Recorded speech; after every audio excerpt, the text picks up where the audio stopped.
Hello दोस्तों, मैं मधु सिंह राजस्थान से और मेरी छोटी सी हरी भरी छत पर आप सभी लोगों का स्वागत है। तो हमारे शहर में हो रही है एकदम झमाझम बारिश। तो झमाझम बारिश का दौर तो करीब निकल चुका है, लेकिन अभी 2 दिन से कंटिन्यू हल्की हल्की फुहारें बरस रही है, जो 24 घंटे बरस रही है, बिल्कुल धीरे धीरे धीरे।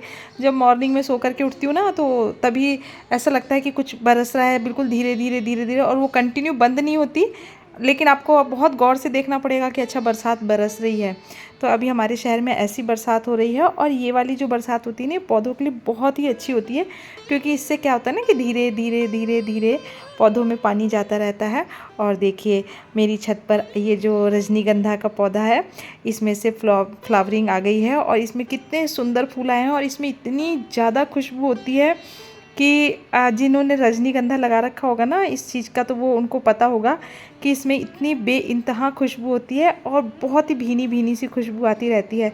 तो देखिए, मौसम बिल्कुल सही है, तो फूल भी खिलने लग गए हैं। और एक ये है, तो देखिए ये भी बहुत ही अच्छा मतलब इसकी मैंने ट्रिमिंग कर दी थी, तो उसके बाद अब इसमें फ्लावरिंग स्टार्ट हो गई है। तो आज मैं जब अपने टेरेस गार्डन में आई, तो मुझे लग रहा था कि शायद ये अभी नहीं खिलेगा, क्योंकि मैंने बरसात से थोड़े दिन पहले ही इसकी कटिंग करी थी। और देखिए, ये आज इसमें मैंने देखा तो इसमें 2 फूल आए हुए हैं, तो और फूल भी बहुत ही अच्छे आए हैं। तो मैं सोच रही हूँ कि इससे, अभी बरसात का मौसम है, तो 1-2 पौधे और तैयार करूँगी गुड़हल के, क्योंकि इस बार की गर्मी में जो मेरे गुड़हल के और पौधे थे वो जल गए हैं। क्योंकि टेरेस गार्डनिंग करती हूँ तो छत पर बहुत ज़्यादा धूप पड़ती है मई जून के महीने में। तो अब के यही सोचा है कि कम से कम 2-2 पौधे तो मैं और गुड़हल के तैयार कर ही लूँगी। और देखिए कि उसके बाद आगे चलते हैं और आज अपडेट देखते हैं कि क्या है। और इधर मैंने कोने में जो गुलाब के पौधे लगा रखे हैं, इसकी भी मैंने प्रूनिंग करी थी, और उसके बाद इसमें फिर भर भर करके गुलाब आ रहे हैं। मतलब इनके हिसाब से बिल्कुल सही मौसम शायद ये हुआ है। ऐसे तो मैंने सुना है कि सर्दी के समय में गुलाब आते हैं, क्योंकि गुलाब के बारे में मेरे को इतनी ज़्यादा नॉलेज है नहीं। लेकिन अभी जब मैंने इसकी प्रूनिंग करी थी और अभी देखा है, तो इसमें गुच्छे में और ये वाले जो गुलाब आते हैं ना, ये गुच्छों में आते हैं। तो जैसे एक गुलाब खिला हुआ है और इसके साथ 3-4 गुलाब की और मैंने मतलब कलियाँ देखी हैं। और आज देखेंगे, आज का जो वीडियो है इसका टॉपिक ये है कि किन किन पौधों में फूल बनने की तैयारी है, और किन किन पौधों में जो मतलब फल अब हम थोड़े दिन में खा सकेंगे, यानी कि सब्जियां आ सकेंगी। तो मैं भिंडी की पौध चेक कर रही थी, तो भिंडी में तो अभी मुझे कहीं से फूल दिखाई नहीं दिया है। लेकिन देखिए, ये जो लाल भाजी लगा रखी थी ना, तो ये ज़्यादा जब बरसात होने लगती है ना, तो इस पर इस तरीके से कीड़ों का अटैक होता है। यानी कि इसके जितने भी पत्ते हैं ना, इनको कीड़े खा जाते हैं, इनमें छेद छेद कर देते हैं। तो इसको क्या करना है ना कि तुरंत निकाल करके और फेंक देना है। अगर इसको रहने देते हैं ना, तो ये क्या करता है ना कि दूसरे पौधों में भी और इनके पत्तों को काटने लगता है। लेकिन जैसे भिंडी है, तो भिंडी तो बहुत ही अच्छी तरीके से ग्रोथ कर रही है। लेकिन भिंडी जब आएगी तब पता चलेगा। कुछ आगे और कुछ पीछे क्रम में लगाई थी, तो कुछ भिंडी छोटी है, कुछ और भी ज़्यादा छोटी है, कुछ बड़ी हो चुकी है। कुछ में फूल अब बनने लग जाएंगे, 10 से 5 दिन में फूल बनने लग जाएंगे। तो मैंने क्या है ना, इसको भी पिंचिंग कर दिया था। तो अब देखते हैं इसमें से और ब्रांचेज निकलेगी। और इधर जो बरबट्टी लगाई थी, इसके लिए मचान बना करके तैयार कर दी थी, तो ये मचान पर बिल्कुल सही तरीके से चढ़ने लग गई है। और पिछली बार तो मैंने 5 या 6 ही पौधे लगाए थे, इस बार मैंने थोड़े से ज़्यादा लगाए हैं, 7-8 पौधे लगाए हैं। तो इसमें भी मैंने जब चेक किया, तो इसमें भी फ्लावरिंग आने लग गई है, यानी कि इसमें भी फूल अब मुझे दिखाई देने लग गए हैं। इसके जब फूल खिलने लग जाएंगे तब मैं आपको बताऊंगी। तो आज तो मैंने जब चेक किया, तो मैं मतलब वीडियो तो मैं 3 से 4 दिन में डालती हूँ, लेकिन मैं तो रोज़ अपने टेरेस गार्डन में आती हूँ, और जिस दिन मुझे लगता है कि कुछ है टॉपिक आपसे बात करने लायक, उस दिन मैं वीडियो शूट करती हूँ। तो देखिए इस तरीके से, और जो बरबट्टी लगाई है उसमें भी फ्लावरिंग आना स्टार्ट हो गई है। और आज हस्बैंड थोड़ा सा लेट जाएंगे, क्योंकि इनके डॉक्टर साहब ने बोला कि हम बाद में केस करेंगे, तो इसलिए इन्होंने बोला कि करीबन 10-11 बजे जाएंगे। तो बोले चलो टेरेस गार्डन में तुमने क्या क्या किया है। तो ये 3-4 दिन ऐसे, तो ये सैटरडे को आते हैं मतलब गार्डन में, मतलब टेरेस गार्डनिंग में। लेकिन आज छुट्टी थी, तो थोड़ा सा जल्दी आज टाइम था, तो इसलिए ऊपर आ गए हैं मेरे साथ।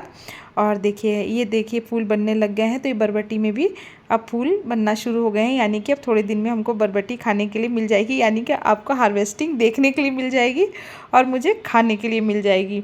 तो इस तरीके से, और बरबट्टी में मुझे ऐसा लगता है कि ज़्यादा मेहनत करनी पड़ती नहीं है।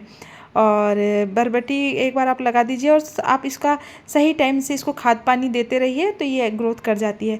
और इधर मैंने जो धारी वाली तोरई आती है ना, ये 2 पौधे लगाए थे, लेकिन मुझे एक पौधा लग रहा है कि ये पौधा आगे चलेगा नहीं, क्योंकि इसमें जो नई ब्रांचेस निकल रही है ना उसमें थोड़े से पत्ते छोटे और मुड़े मुड़े से आ रहे हैं, तो इसलिए मुझे इस पौधे को तो हटाना पड़ेगा। मैंने पिछली बार भी तोरी लंबी धारी वाली तोरी लगाई थी, उस समय भी यही समस्या आई थी, उस समय तो पौधा बढ़ा ही नहीं था। इस बार तो ये पौधा इतनी ग्रोथ किया है, लेकिन फिर भी अब मुझे इसमें रोग दिख रहा है, तो मैं सोच रही हूँ कि इसको कहीं एक आध पौधे को हटाऊँगी। और इधर देखिए जो हमने खीरा लगाया था, ये उसका अपडेट देखिए, इसमें भी मुझे कहीं कहीं फूल बनना शुरू दिख रहे हैं। तो ये जो इसके फूल इसी तरीके से बनते हैं, मतलब ये जो जहाँ से पत्ते निकलते हैं ना उसी जगह से इसके फूल बनना शुरू होते हैं। तो इधर मैंने देखा तो इसमें फूल बनने लग गए हैं। तो इसमें क्या होता है ना कि इसमें फूलों की संख्या तो इतनी ज़्यादा होती है कि आपको पूरा पौधा फूलों से भरा हुआ दिखाई देता है। और लेकिन इसमें खीरे में क्या होता है ना कि खीरे में थोड़े से फल कम बनते हैं। तो अभी तो पौधा अच्छी तरीके से ग्रोथ पर है। और खीरे का जो पौधा होता है ना, इसमें आपको बहुत ध्यान देने की ज़रूरत है। अभी तो मौसम में बरसात है तो ठीक है, इसमें हर मतलब जो खीरे का पौधा होता है ना, इसमें मिट्टी में हमेशा नमी बरकरार रहनी चाहिए, क्योंकि इसके पत्ते बहुत ज़्यादा पतले होते हैं। अगर थोड़ी भी नमी ख़त्म होती है ना तो ये पौधा लटक जाता है। और ये देखिए जो मैंने तोरी के बीज लगाए थे और लौकी के बीज लगाए थे, ये बिल्कुल तैयार है लगने के लिए, लेकिन क्या है ना कि मैंने ग्रो बैग बुक कराए थे और मेरे दिमाग से निकल गया था और मैंने ग्रो बैग बुक कराया। अब है ना बरसात के मौसम में ग्रो बैग की सप्लाई इतनी स्लो होती है ना, मैसेज आ गया है लेकिन ग्रो बैग अभी तक नहीं आए हैं, डिले बता रहे हैं। तो मैंने थोड़े बड़े साइज़ के ग्रो बैग मंगाए हैं इसके लिए इस बार, तो मैं उसी का इंतज़ार कर रही हूँ। और क्या है ना, बड़े साइज़ के ग्रो बैग में जो बेल वर्गीय सब्जियाँ होती है ना वो बहुत ही अच्छी तरीके से होती है। तो जब भी हम कम से कम आप 18 बाई 18 का ग्रो बैग तो ज़रूर से ज़रूर लें अगर आप बेल वर्गीय सब्जियाँ लगा रहे हैं। छोटे साइज़ के जैसे ग्रो बैग होते हैं ना, तो उनमें क्या होता है ना कि रूट बाउंडिंग हो जाती है, बेल अच्छी तरीके से फैल नहीं पाती है। अब मेरे पास तो एक ग्रो बैग है वो चौकोर सा है, जिसमें मैंने लौकी लगा रखी है। पिछली बार उसमें लौकी आ गई थी, लेकिन उसमें मेरे मन लायक लौकी के पौधे मैंने मतलब लगाती हूँ, लेकिन मुझे कुछ बात संतुष्टिजनक लगती नहीं है। तो क्या किया ना कि इस बार मैंने 18 बाई 18 के ग्रो बैग मंगाए, कम से कम इस साइज़ का तो होना ही चाहिए। तो मैं उसी के इंतज़ार में कर रही हूँ। तो मैंने 2 बीज लौकी के भी डाले हैं और 2-3 बीज मैंने तोरी के डाले हैं और सेम की फली के डाले हैं। लेकिन ग्रो बैग आने का इंतज़ार है, बेचारे पौधे इंतज़ार कर रहे हैं कि अब हम बढ़ने लग गए हैं, हमको शिफ्ट किया जाए। लेकिन अब ग्रो बैग आएंगे उसके बाद की बात है। और इधर हस्बैंड को बोला कि ऐसा करिए आप बैंगन हार्वेस्ट करिए, क्योंकि आज सुबह सुबह छत पर देखा तो बंदर आए हुए थे। तो मैंने कहा कुछ भी हाथ नहीं लगेगा, ऐसा करिए कि आप जो तोड़ने लायक बैंगन है इनको तो आप तोड़ ही लीजिए। तो आज इनकी ड्यूटी लगाई थी मैंने बैंगन तोड़ने के लिए। मैंने कहा आप तोड़ो, तो इनको इतनी जल्दी बोले मुझे तो कहीं कुछ दिख ही नहीं रहा, मुझे तो दिखाई नहीं दे रहा। तो मैंने कहा कि अच्छा दिखेंगे, आप पहले तसल्ली से देखो तो सही, जल्दीबाजी हड़बड़ाहट इतनी ज़्यादा रहती है ना। तो बोले कि अच्छा मैं वीडियो बनाता हूँ, तुम ऐसा करो कि तोड़ो। तो और मैंने जब तोड़े तो लेकिन मैं इसमें से आज काम लायक ही तोड़ूंगी, मैं ज़्यादा बैंगन बिल्कुल भी नहीं तोड़ूंगी। मैं 4 से 5 बैंगन ही तोड़ूंगी, क्योंकि हम 2 हस्बैंड वाइफ ही खाते हैं, बच्चे लोग बैंगन खाना तो शायद ही बहुत कम होंगे, 100 में से 10% लोग होंगे जिनके बच्चे बैंगन पसंद करते होंगे। चाहे आप किसी भी तरीके से बैंगन की सब्ज़ी बना लीजिए। लेकिन मुझे तो गार्डनिंग का शौक़ है, बच्चे खाएं चाहे नहीं खाएं, मेरे अड़ोसी पड़ोसी लोग खाते हैं, मैं जिनको देना चाहती हूँ उनको देती हूँ। तो घर की सब्जियों की तो बात ही अलग है। बच्चे तो अभी घर में सब कुछ मिलता है, इसलिए इनको ऐसा लगता है ये नहीं खाएंगे ये नहीं खाएंगे। जब ये खुद गृहस्थी में उतरेंगे तो ये सब कुछ खाने लग जाएंगे, मैं ये सोचती हूँ। मैं भी किसी ज़माने में बैंगन बिल्कुल नहीं खाती थी। तो इसलिए मुझे अच्छी तरीके से पता है। और इस तरीके से तो आज बैंगन की भी हार्वेस्टिंग कर ली, बहुत सारे पौधों में फूल बनने लग गए हैं। तो ये बहुत खुशी की बात है, मेरे लिए तो बहुत खुशी की बात है, और लोगों के लिए तो बहुत नॉर्मल बात होगी। लेकिन जो लोग टेरेस गार्डनिंग करते हैं और इस तरीके की अगर उनकी छत होती है तो इससे अच्छा और कुछ भी नहीं होता है। और मुझे तो इतनी ज़्यादा खुशी मिलती है, इतना ज़्यादा सुकून मिलता है अपनी छत पर आकर के।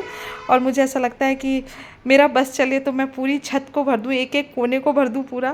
तो मेरा तो यही मन करता है। तो चलिए आज का वीडियो तो हम यहीं पर समाप्त करते हैं। आज का तो यही टॉपिक था कि किस किस पौधे में फल से मतलब फूल से फल बनना शुरू हो चुके हैं।